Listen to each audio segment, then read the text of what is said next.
നമസ്കാരം, പ്രവാസി മലയാളിയിലേക്ക് ഏവർക്കും സ്വാഗതം. സൗദി അറേബ്യയിൽ കോവിഡ് ബാധിച്ച് മരിച്ചവരുടെ എണ്ണത്തിൽ റെക്കോർഡ് വർധനവാണ് രേഖപ്പെടുത്തുന്നത്.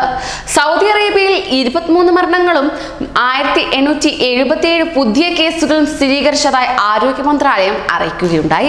ഇതോടെ രാജ്യത്തെ ആകെ മരണസംഖ്യ 503 ആണ്. അതോടൊപ്പം തന്നെ ആകെ കൊറോണ ബാധിതരുടെ എണ്ണം 85,261 കടന്നതായി ആരോഗ്യ മന്ത്രാലയം വ്യക്തമാക്കിയിരിക്കുകയാണ്. 3,559 രോഗികൾ കൂടി സുഖം പ്രാപിച്ചതായും ആരോഗ്യ മന്ത്രാലയം അറിയിക്കുകയും ചെയ്തിട്ടുണ്ട്. രാജ്യത്ത് സുഖം പ്രാപിച്ചവരുടെ എണ്ണം 62,442 നിലവിലെ സാഹചര്യത്തിൽ ആരോഗ്യ മന്ത്രാലയം നിർദ്ദേശിച്ചിരിക്കുന്ന ആരോഗ്യ സുരക്ഷാ നടപടികൾ ജനങ്ങൾ പാലിക്കാതിരുന്നാൽ കൂടുതൽ നിയന്ത്രണ നടപടികളിലേക്ക് മടങ്ങാൻ രാജ്യം നിർബന്ധിതമാകുമെന്നും ആരോഗ്യമന്ത്രി ഡോക്ടർ തൗഫീഖ് അൽ റബിയ അറിയിച്ചു. എന്നാൽ ലോക്ക്ഡൌണുകളിലേക്കും കൂടുതൽ നിയന്ത്രണങ്ങളിലേക്കും മടങ്ങാൻ സൗദി അറേബ്യ പദ്ധതിയിട്ടിട്ടില്ലെന്നും അൽ റബിയ വ്യക്തമാക്കി. കോവിഡ് വ്യാപനം തടയുന്നതിനുള്ള ആരോഗ്യ മുൻകരുതൽ നിർദ്ദേശങ്ങൾ ലംഘിച്ചാൽ കടുത്ത ശിക്ഷയാണ് ലഭിക്കുക. മുഖാവരണം ധരിച്ചില്ലെങ്കിൽ പിഴ 1000 റിയാൽ. ആരോഗ്യ വകുപ്പിന്റെ നിർദ്ദേശപ്രകാരമുള്ള മുൻകരുതൽ നടപടികൾ സ്വീകരിക്കാത്ത സ്ഥാപനങ്ങൾക്ക് 10,000 റിയാലും പിഴ ഈടാക്കും.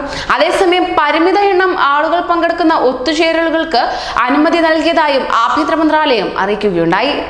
നിയന്ത്രണ വ്യവസ്ഥകളിൽ ഇതിനോടകം തന്നെ മാറ്റം വരുത്തുകയും ചെയ്തിട്ടുണ്ട്. പുതിയ നിബന്ധനകൾ ഇങ്ങനെയാണ്: വീടുകളിലും വിശ്രമ കേന്ദ്രങ്ങളിലും ഫാമുകളിലും 50-ൽ കൂടാത്ത ആളുകൾക്ക് സംഗമങ്ങൾ നടത്താം. കല്യാണം, പാർട്ടികൾ തുടങ്ങിയ സാമൂഹിക പരിപാടികൾ നടത്തുമ്പോൾ അനുവദനീയമായ പരമാവധി ആളുകളുടെ എണ്ണം 50 ആയിരിക്കും. ആരോഗ്യ സുരക്ഷാ മുൻകരുതലും രോഗപ്രതിരോധ നടപടികളും അതായത് കോവിഡ് പ്രോട്ടോകോളുകൾ പാലിക്കാത്ത സ്വകാര്യ സ്ഥാപനങ്ങൾക്ക് 10,000 റിയാൽ പിഴ ചുമത്തും. മെഡിക്കൽ മാസ്കോ തുണി കൊണ്ടുള്ള മാസ്കോ ധരിക്കാത്തവരെ, അതായത് മൂക്കും വായും ശരിയായി മൂടുന്ന വിധമുള്ള മാസ്ക് ആണ് ധരിക്കേണ്ടത്. ഇത്തരത്തിലുള്ളവരെ സ്ഥാപനത്തിനുള്ളിലേക്ക് പ്രവേശിപ്പിക്കുക. കവാടങ്ങളിൽ സ്റ്റെറിലൈസറുകൾ, അണുനാശിനികൾ എന്നിവ ലഭ്യമാക്കാതിരിക്കുക.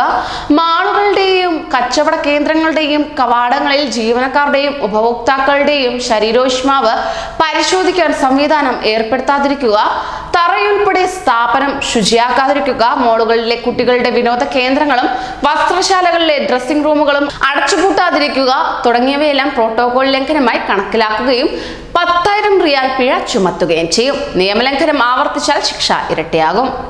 കൂടുതൽ പ്രവാസി വാർത്തകൾക്കായി ഈ ചാനൽ സബ്സ്ക്രൈബ് ചെയ്യൂ.